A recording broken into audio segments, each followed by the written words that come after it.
Hello and welcome back. Apologize for the lack of camera quality. I'm recording off the laptop today. Um, but today I'm walking you through the 10th edition of the newsletter. 10, almost 12, almost a year. So that's exciting. This is for May. So for the painting this month, we have, it's not seasonal really. It's just kind of cool looking. This is Cotopaxi, which is a volcano in Ecuador. And this is painted by Frederick Edwin Church, who was an American landscape painter from the Hudson River School.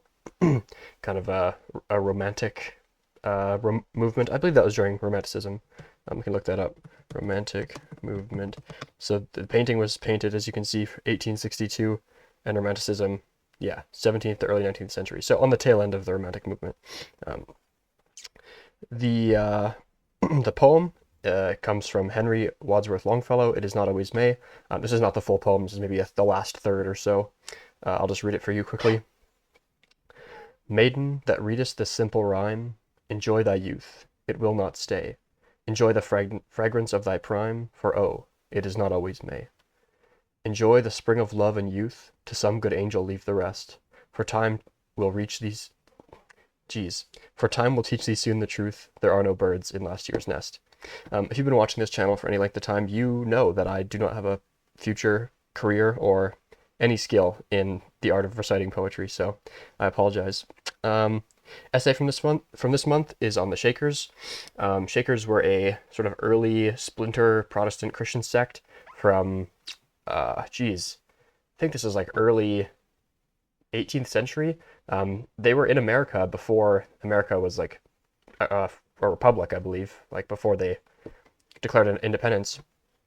And they were an offshoot from the Quakers, which originated in England.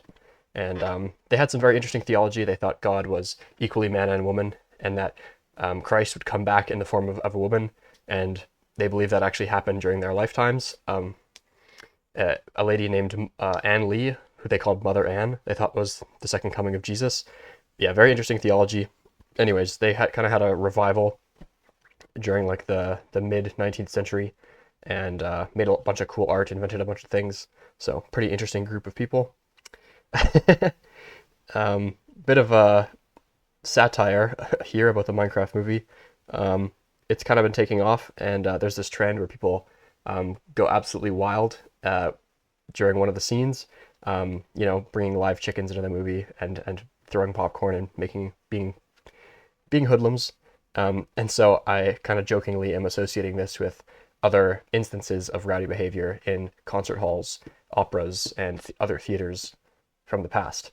So I brought up some examples, such as Schoenberg's Scandal concert and a performance of Wagner's Tannhauser. Anyways, if you go to this list here, there's actually a pretty extensive history of rowdy behavior in like classical concerts and opera houses. So pretty interesting topic. Anyways, we can move on from that. Short story this month is a sci-fi I wrote called Bioad. It's by far the longest short story I've written. I think it's over 7,000 words. So that was fun to do. Quote of the month comes from a Swiss-German author named Hermann Hesse. He wrote Siddhartha, if you're familiar with that. He also wrote a bunch of other famous novels, Narcissus and Goldmund, Beneath the Wheel, Steppenwolf, a whole bunch. Anyways, we have a quote from him here. He says, "Only when you grow old do you see the rarity of beauty, and what a wonder it really is when flowers bloom between factories and canyons, and poetry still lives between newspapers and stock market reports." So thank you, Mr. Hesse. Word of the month is a Greek word called kalopsia. It's the propensity to see things as more beautiful than they really are. We have a really great painting here kind of demonstrating that fact. It's just a doorknob, but the way it catches the light is very interesting and beautiful. Now, most of the art I put into the newsletter is like older, but this was done in 2012, so good job, Helene Beland. Not really sure who that is, but yeah, great painting. And then to end, we have another painting from Edwin Church, and that's all. Kind of a shorter one this month. I was writing right up to like the second last day before the deadline, so that's my bad. Hopefully next month will be a bit longer. But yeah, that's all. Thanks for listening, and sorry for the bad camera quality. See you next month.